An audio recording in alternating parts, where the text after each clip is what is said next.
What's new, true believers? It is I, the OGGM. It's Thursday. It's 10 o'clock in the morning. It's the 27th day of October 2022. It's about 64 degrees and sunny but dry. Oh my god, my skin's so dry here at Site B. And today we're talking about Keep of the Borderlands. And I'm not sure why we're talking about Keep of the Borderlands. But if you me and have a brain like mine, you may have noticed that there are several videos and posts that have popped up recently over the past week or two giving some long overdue love to Keep of the Borderlands. I don't know why. I thought, oh, is it the anniversary of Keep of the Borderlands? I mean, 50th is coming up. Maybe it's the anniversary of Keep of the Borderlands. But no, because Keep of the Borderlands, according to the Wikipedia, was released in December of 1979. So it's not the anniversary. Many people misbelieve that Keep of the Borderlands is the very first published Dungeons & Dragons adventure. That is incorrect. Palace of the Vampire Queen is actually the very first published Dungeons & Dragons adventure ever. But it wasn't published by TSR, it was published by somebody else. So many people might say, well, Keep of the Borderlands is the very first published D&D adventure from Gygax and TSR because Palace of the Vampire Queen wasn't made by them, it was made by somebody else. And there is a lot to make you think that that's true, because, I mean, it is one of the very first. For a lot of us, it's the very first adventure we ever went through. So a lot of us, it's the very first we ever owned. It's quite possibly the most iconic D&D adventure, the most, often imitated but never duplicated D&D adventure. It is the grandfather of D&D adventures. It is the cornerstone of the idea of Sandbox, Westmarch style play, hex crawl style play, dungeon crawl style play. I mean, the entire build of every D&D adventure sort of owes its birth pains to Keep on the Borderlands. So yes, there's a lot to say that yes, this is the very first. And you can look at Keep of the Borderlands for years and talk about Keep of the Borderlands for years and go how this was the very first. And you can look right at it, and because of the way our brains work, you could look at the cover of this module for year after year after year after year after year and completely miss the fact that it says Dungeon Module B2, which means there's a B1. So, yes, there was one before Keep of the Borderlands. It was called In Search of Adventure, and it was, put out before. So, because Keep of the Borderlands is B2, which means this was B1, which means, there was one before it. But this is the one that gets the most love. The one before it, not so much. The ones after it, B3 doesn't really get a lot of love. B4 gets a ton of love, but that's a total separate product line. Keep on the Borderlands is the godfather, the granddaddy, where it all began. I mean, about a year ago, I posted a thing where I said, what do you think is the most iconic D&D adventure, the most, crib D&D adventure, the most often imitated but never duplicated D&D adventure? And I came to the conclusion it was probably Tomb of Horrors, because there's just so many types of adventures that have, sort of tried to copy Tomb of Horrors. I mean, how many, Tomb of Deaths and Dungeons of Deaths and, stuff like that. But after some more talk and some other people, responding to me, it came to the conclusion that you probably wouldn't have Tomb of Horrors without Keep of the Borderlands. And really, Keep of the Borderlands is it, because it's the very, pretty much is the very first. I mean, sure, there was one before it, and sure, there's Temple of the Frog, but this is the one where that really sort of set the stage for everything else that the hobby would be. It's got those classic things.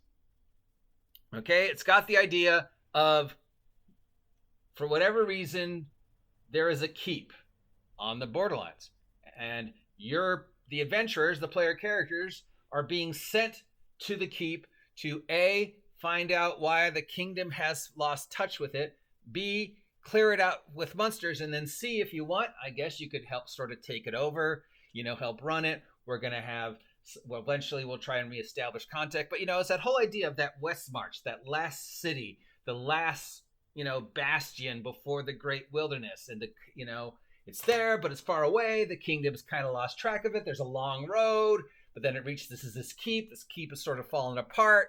Nobody really knows what's going on. It's kind of been infested by monsters. There's the last little bit of soldiers trying to hang on. That's just an iconic image.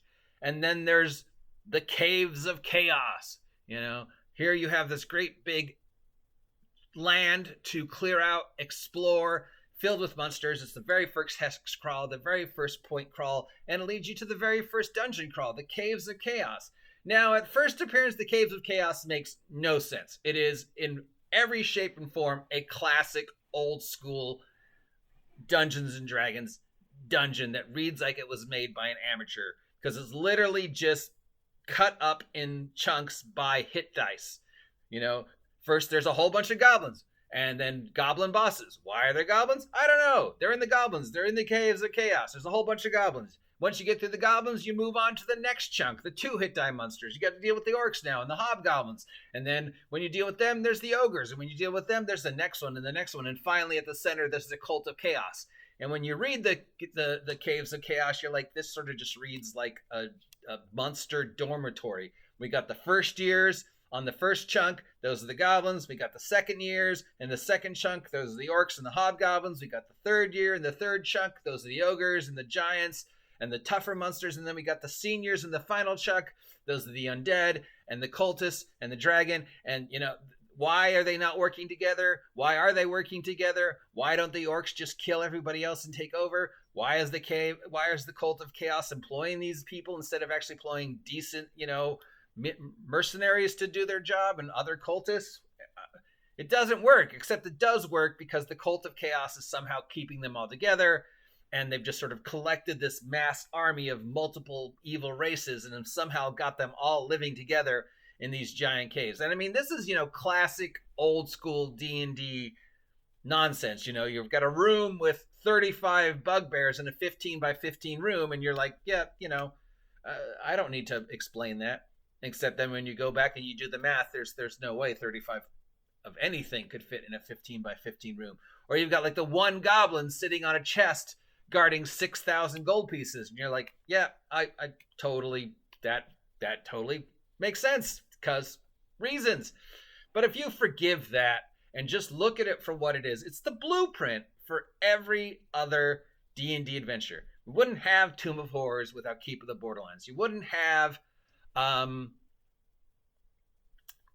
Storm King's Thunder without Keep of the Borderlands. You wouldn't have Tomb of Annihilation without Keep of the Borderlands. You wouldn't have the idea of Westmarch, of point crawl, of hex crawls, of this last bastion of civilization in the middle of this vast wilderness, and the player characters not only having to keep this little fort, this little keep, this little village together, clear out and explore the wilderness, and then deal with this dungeon. It's the very first, hex crawls, the very first dungeon crawls, the very first adventure that gives you the idea of monsters that should be working together, and of evil cults manipulating the monsters, and of ancient Eldritch horrors, and the idea that there's always something else going on. So yeah, I will agree that Keep of the Borderlands probably is the most iconic, the most often imitated but never duplicated, the most cribbed, the most revisited idea. Because without Keep of the Borderland, you wouldn't have Westmarch or Sandboxes. You wouldn't have all the types of things. What is this on my shirt? Ugh, how long has this been here? Why didn't anybody tell me there was a stain on my shirt? Thanks, guys. You wouldn't have anything else. I mean, it's the blueprint. Now, why is it suddenly getting love all of a sudden? Why are there so many people referencing it and B4 all of a sudden? I don't know. I mean, I thought it was because it was the anniversary, but maybe just people are cycling back through and realizing that in some of these older stuff really are just gems of brilliance. And if you just swat away all the nonsense that's revolving around our hobby right now and get back to just the core of what the hobby is supposed to be about: exploration, social interaction, combat, shenanigans, presenting the player characters with this wide world where there's hundreds of things going on where they can interact with, and have constant story moving forward, constantly dealing with this rush of enemies, this vast landscape, but at the center of it, this little teeny, kindle of hope of his civilization, this little teeny last outpost that they have to keep that flame alive while they explore this world and they explore these caves, and it gives them a base, and it's the fun that is this game that we all love. And if we could just get back to the Keep of the Borderlands, if we could just stop, insulting each other and attacking each other and complaining about each other and trying to make the game into things it's not, and just get back to Keep of the Borderlands, just get back to that idea. I think that's why so many people are talking about it again, because we're realizing, what D&D, what tabletop role-playing game should be. And here is how it all began. Here's the blueprint. Sure, it's kind of a mess. Sure, it's kind of ridiculous. Sure, there's one goblin guarding 6,000 copper pieces, and there's 35 and these months. But if you forgive that and just sort of make it work, it tells a story. It tells a story of heroism, of exploration, of social interaction, of combat, of just keeping that light of civilization alive, of making the game fun again. And at the end of the day, it's a tabletop role-playing game. It's just supposed to be fun. It's not supposed to be what we've turned it into with all our finger waggling and our pitchforks and our torches. So maybe that's why it's getting so much love, because really it just sort of is a very simple, beautiful, perfect adventure blueprint where it all started. Keep of the Borderlands is the granddaddy. So there you go. That's my trying to explain and talking about Keep of the Borderlands. If you appreciate this and want to hear more about Keep of the Borderlands, let me know. If you never want to hear me talk about Keep of the Borderlands ever again, let me know. If you haven't subscribed yet, please subscribe. The rest. Like, share, subscribe, support me. Please help me hit 1,000 subs. Please consider, buying some of my merch and helping me feed the cats. Until next time, I am your humble guide as we explore the Westmarches, travel through the hexes, go into the caves, and keep the light on in the Keep of the Borderlands. Now get off my land! I want the Keep of the Borderlands to myself!